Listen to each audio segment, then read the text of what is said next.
నమస్తే. సామాన్యుడి చేతిలో సామాజిక అస్త్రం నెంబర్ 1 న్యూస్కి స్వాగతం. నేను రవీంద్ర. కేంద్ర ఎన్నికల సంఘం ఒక కీలకమైనటువంటి నిర్ణయం తీసుకుంది. దేశవ్యాప్తంగా 470కి పైగా పార్టీలను రద్దు చేసింది. అంటే ఇది ఒక కీలకమైనటువంటి పరిణామంగానే మనం చూడాలి.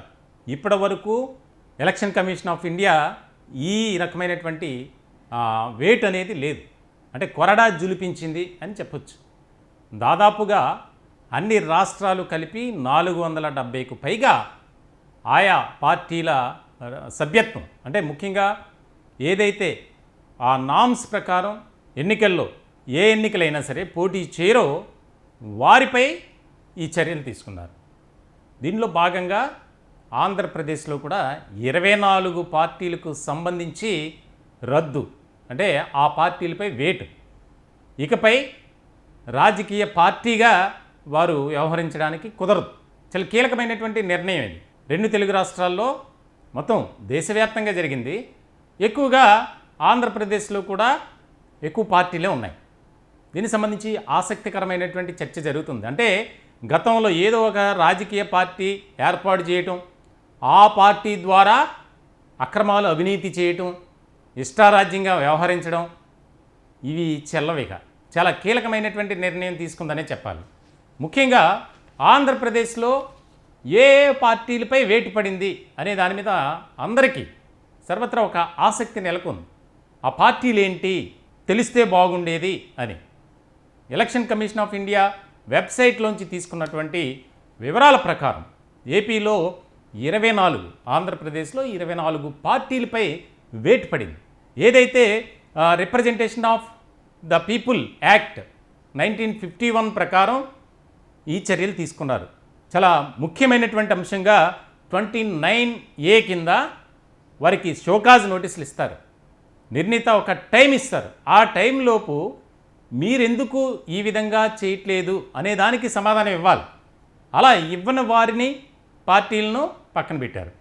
దాదాపుగా కేంద్ర ఎన్నికల సంఘం వేటు వేసినటువంటి పార్టీలు కనుక ఒకసారి మనం పరిశీలిస్తే వైఎస్ఆర్ బహుజన party, Telugu Rashtra Shakti party, Telugu Bahujan party, Jai Bharat Janasena party, Hindustan Rashtriya party, Bharatiya Bahujan Prajarajyam party, all India liberal party, all India Manchi party, Bharata Prajaspandana party, భారతీయ సధర్మ సంస్థాపన పార్టీ, గ్రేట్ ఇండియా పార్టీ, జై ఆంధ్ర పార్టీ, జై సమైక్యాంధ్ర పార్టీ, పేదల పార్టీ, పేదరికం నిర్మూలన పార్టీ, పొలిటికల్ ఎసెన్షియల్ పార్టీ, ప్రజాపాలన పార్టీ, రాయలసీమ కాంగ్రెస్ పార్టీ, రాయలసీమ పరిరక్షణ సమితి పార్టీ, సమైక్య తెలుగు రాజ్యం పార్టీ, వెనుకబడిన వర్గాల మహిళా రైతు పార్టీ, వైఎస్ఆర్ బహుజన పార్టీ, తెలుగు రాష్ట్ర శక్తి, ఇట్లా ఏదో ఒక పార్టీ ఏర్పాటు చేయటం, దాని ద్వారా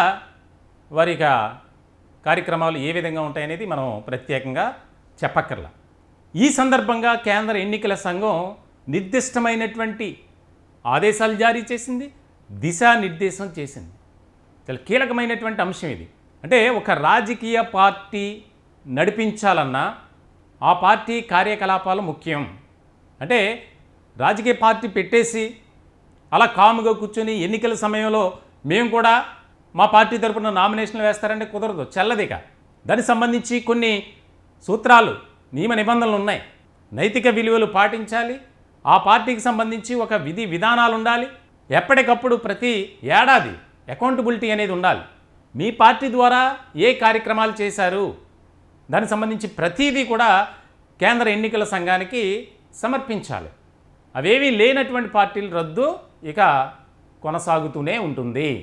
దీనికి సంబంధించి మొదటి విడతగా ఈ యొక్క వేటు చాలా ఆసక్తికరమైనటువంటి పరిణామంగా మారింది.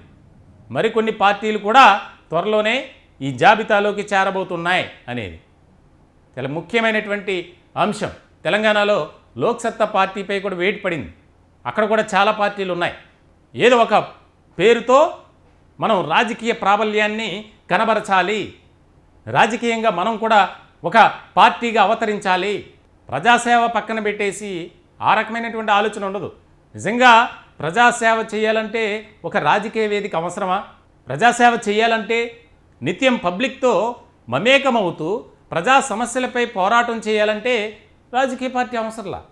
మరి ఇలాంటి సందర్భంలో తాజాగా తీసుకున్నటువంటి నిర్ణయం కేంద్ర ఎన్నికల సంఘం చాలా ముఖ్యమైనటువంటి అంశంగా దీనిపై రాజకీయ వర్గాల్లో చర్చ జరుగుతుంది.